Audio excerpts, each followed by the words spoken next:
ময়মনসিংহের ত্রিশালে ফেসবুক গুরুজি নামে পরিচিত এক ভণ্ড পীরের সন্ধান পাওয়া গেছে। গিয়ে দেখা যায় আস্তানায় আয়নাঘরের মতো এক রুমের সন্ধান পাওয়া গেছে। সেই রুমে পাওয়া যায় 2 থেকে 300 চাকরির সিবি। গুরুজি হামিম জাহিরের আধ্যাত্মিক বাটপাড়ি অসুস্থ মানুষদের দুর্বলতার সুযোগ নিয়ে নারী ও মাদক ব্যবসা সহ হাদিয়া হিসাবে ছাগল গরু সহ কামিয়ে নিচ্ছে লক্ষ লক্ষ টাকা। ত্রিশাল থানা কানিহারি ইউনিয়নের কুলুরবাড়ি মুড়ের ব্রহ্মপুত্র নদীর পাড়ে গড়ে তুলেছেন মস্ত বড় এক আস্তানা। সরজমিনে গিয়ে দেখা যায় আস্তানায় আয়নাঘরের মতো এক রুমের সন্ধান পাওয়া গেছে। সেই রুমে পাওয়া যায় 2 থেকে 300 চাকরির সিবি।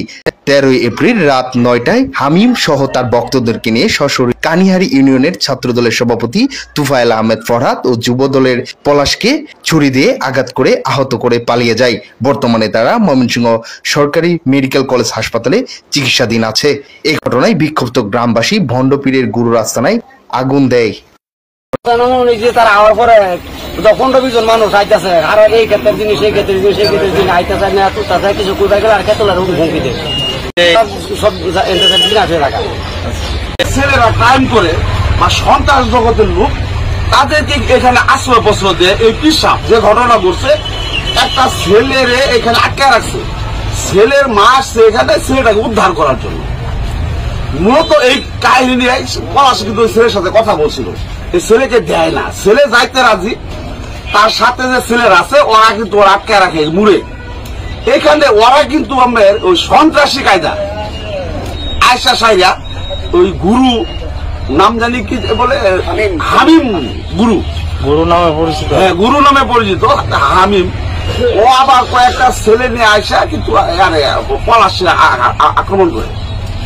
এই জায়গায় যে আক্রমণ করছে এটা একদম সন্ত্রাসী ছাড়া বড় সম্ভব। আক্রমণটা কোন জায়গায় করছে? আক্রমণটা করছে এখানে মুড়ে দোকানে, এই দোকানে। আচ্ছা আচ্ছা। এবং ওর বাইরেও আক্রমণ করছে ওই যে ওই সপ্তাহ সামনে। আমরা ঘটনাস্থলের সাথে সাথে আসি, চাইনিজ কুড়াল ছিল এবং ছুরি ছিল, চাইনিজ চাকু ছিল, এগুলি তার সাথে নিয়ে এসে কিন্তু আক্রমণটা করে। শত শত মানুষ কিন্তু তাদের কাছে ভিড়তে পারে নাই, আক্রমণ করে পরে চলে গেছে। এটা একমাত্র সন্ত্রাসী সন্ত্রাস যারা করে ওরা, তাদের দ্বারা এইভাবে সম্ভব। এবং সাধারণ মানুষ তো এইভাবে সম্ভব না। মূলত এখানে যে বিভিন্ন জেলার ছেলেরা থাকে, এখানে প্রত্যেক সন্ত্রাসী বিভিন্ন জায়গা থেকে সন্ত্রাস করে এখানে আশ্রয় প্রশ্রয় নেয়। এবং এই এলাকায় যে থাকে, এই এলাকায় কিন্তু মানুষ রাত্রে তার কাছে থাকতে যায় না। দিনের বেলা শুধু তাদের যারা তারা একান্ত তারা ভক্ত, দিনের বেলা একটা রুম আছে, এই রুমে কিন্তু আমার কেউ থাকতে যায় না। তাদের বলে অন্দরমহল। এবং যারা তাদের ভক্ত তাদেরকে শুধু কাছে যাইতে দেয়, বাইরে কোনো লোকজন যাইতে দেয় না। তার নির্দিষ্ট জায়গার মধ্যে কেউ যাইতে দেয় না।